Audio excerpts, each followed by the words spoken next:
చాలా గంభీరంగా మాట్లాడు. మా వాళ్ళు ఈ రోజు నష్టపోతున్నారు. ఈ రిజర్వేషన్ రాకపోవడం ద్వారా ఉద్యోగాలు పొందలేకపోతున్నారు.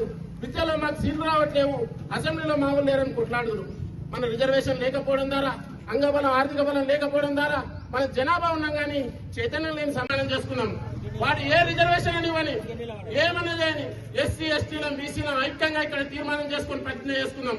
మన ఓడు ఎవరు నిలబడ్డా ₹1 తీసుకోవద్దు. ఈ రోజు బీసీలందరూ చెప్తున్నా.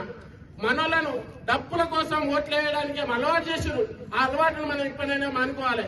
మనోళ్ళు ఎవరైనా నిలబడితే వాడు డబ్బులు వంచకపోతే, లేకపోతే బిర్యానీ ఇవ్వకపోతే వానికి ఓటు ఏమైనా పరిస్థితి వస్తే వాడి ఇల్లు వాకిలో కుదబెట్టు అమ్ముకొని తీసుకొచ్చి మనకు ఓట్ల కోసం డబ్బులు ఇస్తే ఆ డబ్బులకు కనీసం నిత్యావసరంలో తీసుకోవాలని ప్రయత్నిస్తాడు. కానీ నీ వర్గాలకు సేవ చేయాలనే ఆశయం ఎక్కడి నుంచి వస్తుంది? అతనికి రాదు.